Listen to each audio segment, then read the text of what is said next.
And now, a faux fiction audio production, published by Not a Pipe Publishing. SuperGuy by Kurt Clopton. SuperGuy, the generic alternative. Less superhero hype, same superhero quality.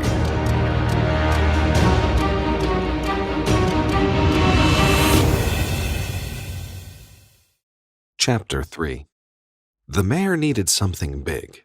Something really, really big. Well, maybe not really, really big, because that sounded like money, and the mayor knew his campaign coffers were getting a little low, so maybe something more in the realm of big enough. The most recent polls weren't as good as they were 2 months ago, and the mayor could feel his re-election bid stalling. So, first thing Monday morning, he called in his key people for a little brainstorming session to help get things back on track. Those key people were in his office now.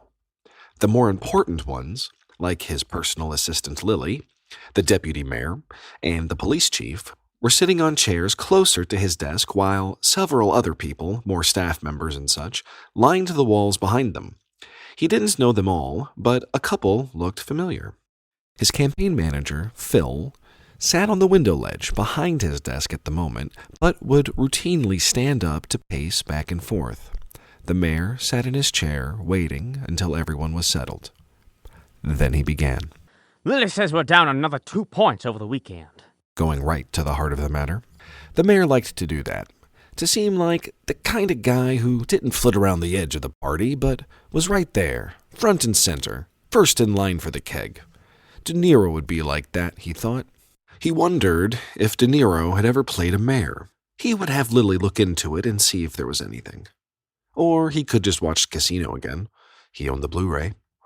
Regardless, he could use a little inspiration, a performance on which he could model his own. And maybe a mole. Something more distinctive about his face would be helpful. He knew it was probably a bit too plain. He was a handsome man with dark hair going a little gray at the temples, but somehow that gray didn't make him seem distinguished, just old. His chin was good, but not really special, with the cheekbones to match, and his teeth were perfect, but everybody had perfect teeth nowadays. He was basically the department store catalog model of mayors. Attractive, sure, but no one was taking that summer swimwear issue into the bathroom and locking the door. So maybe a mole. Would anybody notice if he suddenly got a mole? Or a scar? Yeah, a scar. Now that would be cool. Nothing too big. He might seem scary, but perhaps a little one that hinted at some violent, though heroic past. Suddenly the mayor realized he was getting a little sidetracked. De Niro never got sidetracked. He looked at the deputy mayor. How did we lose 2 over the weekend? I didn't do anything over the weekend. I didn't even shower. It was the weekend.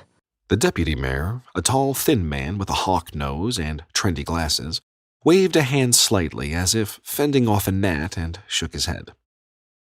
Internally, he was conflicted by how much he disliked the mayor, but also by how much his political future was tied to the man winning a second term. Sir, you can't worry about small fluctuations in the polls. 2 points is well within the margin of error. It's practically a non-story. But it is a story. Especially when it follows several other polls which we've lost a point or 2 each week. Those tend to add up, and someone in the press will eventually work out the math, or ask a friend to help them. Look, I don't want to play the ignore it game.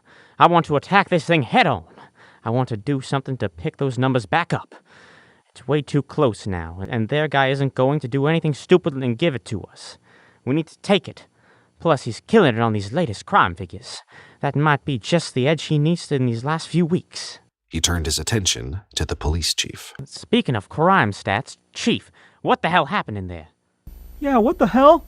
Threw in Phil, who, for a campaign manager, seemed to be a step behind things an awful lot. It wasn't his fault, since the mayor never let anyone else have control of his campaign, but he didn't help himself by being a bit thrown by all the complexities of politics. The simple truth was that he was the mayor's cousin, and his mother was a big contributor who somehow saw potential in her boy. The mayor didn't, but he did see potential in his aunt's money. The police chief grimaced. He was a career officer who sincerely cared about the real work of policing and didn't like the political side of the department. But just enough luck and scandal above him had conspired to put him at the top. Now he was trying to walk the line between keeping the mayor happy and doing his duty. Unfortunately, his sense of duty was coming out on the losing side too often lately. It didn't help that he knew whatever he said about the crime rates wouldn't matter anyway. The numbers could have been glowing, and he would still get yelled at. He squeezed the brim of his hat in frustration. Well, Mr. Mayor, those rates are pretty much the same as when you came into office. The numbers may sound bad when you look at them alone, but in comparison with other cities our size, we're average. It's just bad timing on the report.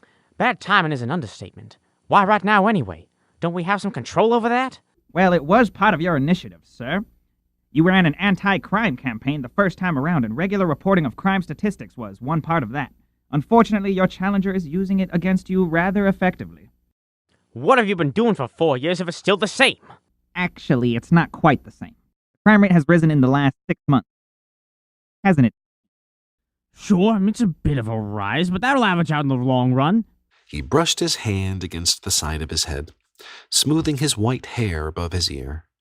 If anyone in the room had been a regular of his Tuesday poker night, they would have recognized his obvious tell.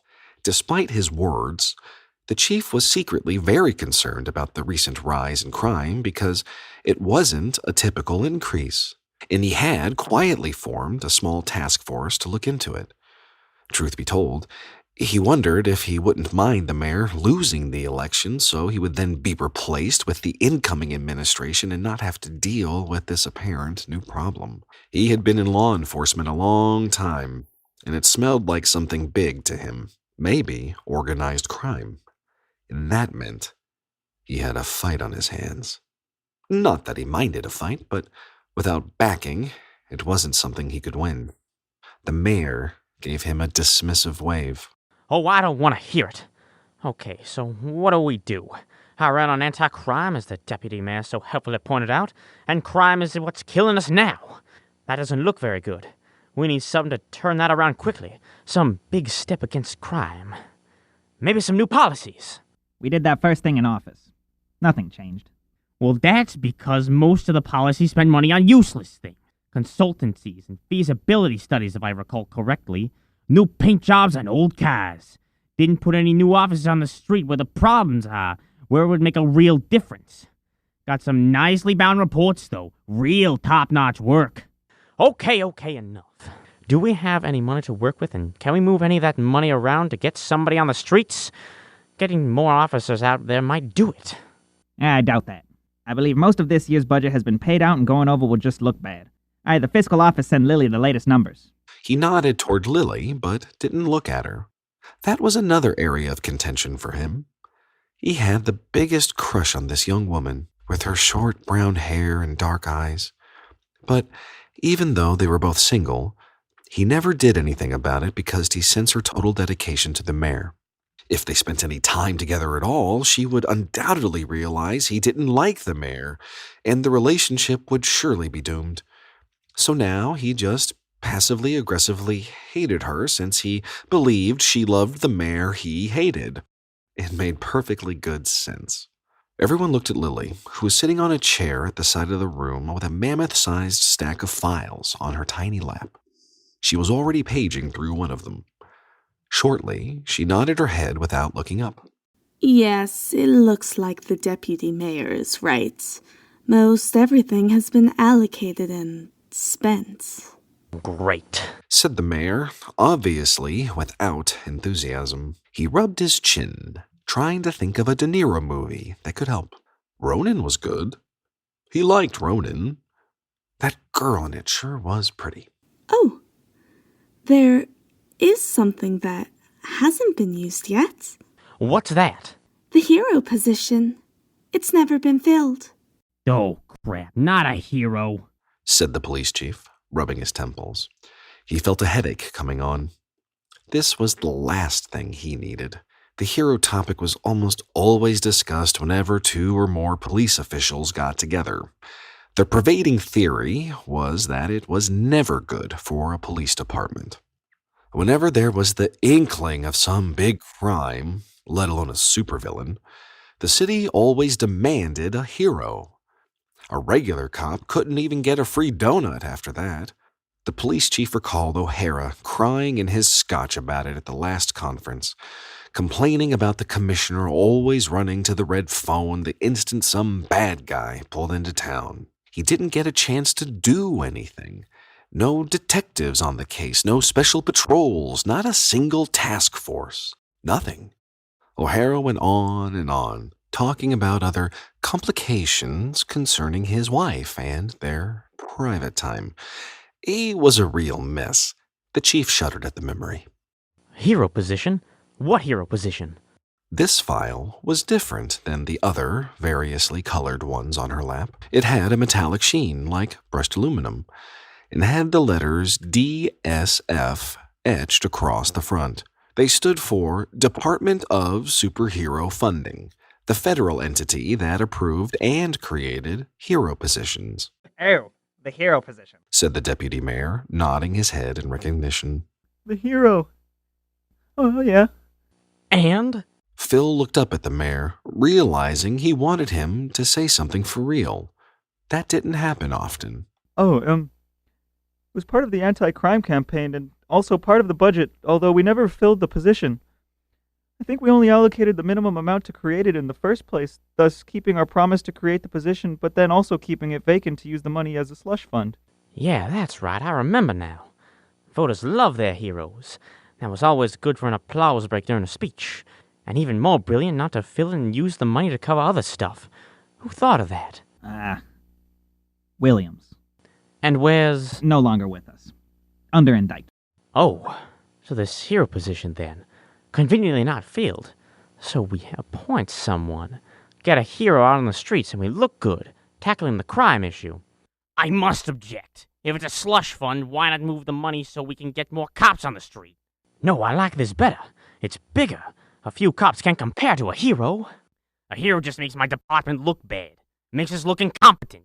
Well, that's you and your department. However, if I appear incompetent, then we lose the election, and how your department looks doesn't matter. If you have a better idea, then let me hear it, but I doubt you'll match this. As I said, the voters love their heroes, and they haven't had one for their own since, 10 years ago when, what's his name? Mystic Man? Yes, that's it, Mystic Man. It's been 10 years since he dropped us to go full-time in Tampa. It's like losing a pro sports franchise. The people will want it back even though they didn't support it when they had it. I like this better the more I think about it. This'll kill the crime rate thing and push us back up in the polls. If no one else has another similarly brilliant idea, then I say we get our hero. The mayor got up from his chair and looked around the room, waiting for any dissension. There was none, at least not vocalized. It's settled. He walked over to Lily, who was smiling at him shyly, and took the hero file from her. He thought it would be very heavy, considering its metal appearance, but it was amazingly light, almost as if it weighed nothing at all. He walked over to the deputy mayor. This is extremely important, so I want you to handle the appointment personally. Find someone for the position and then set up the requisite announcements, appearances, and photo ops. And do it fast, like today. I'm counting on you. I'll take care of it, said the deputy mayor, already thinking of which aides he could drop the task on. Everybody had their priorities, and while this was the mayor's, the deputy mayor had a few of his own that took precedence. Obviously, one was hating the mayor. Next in line were a couple of new plans he had that might ensure his personal political future was secure no matter what happened with this election. This hero might save the mayor, but the deputy mayor wasn't taking any chances. His priority was himself right now. He would get someone else to deal with this hero thing. Excellent meeting. Now everybody clear out, said the mayor, walking back around his desk and dropping into his chair as the people shuffled out of the room. Damn good meeting, he thought. Not exactly the Untouchables De Niro, but he could never get away with the bat thing. Maybe he should get a bat for his office, though. Just for a little secret motivation. You have been listening to SuperGuy by Kurt Clopton, a faux fiction audio production, published by Not a Pipe Publishing. Look for the sequel to SuperGuy coming this September. This recording, characters, and the situations within are the property of their author and creator, and protected by copyright. If you wish to listen to more episodes in advance, search patreon.com, then Faux Fiction Audio, and sign up to be a monthly patron. Or stay tuned until the next week for your free episode. We will see you then.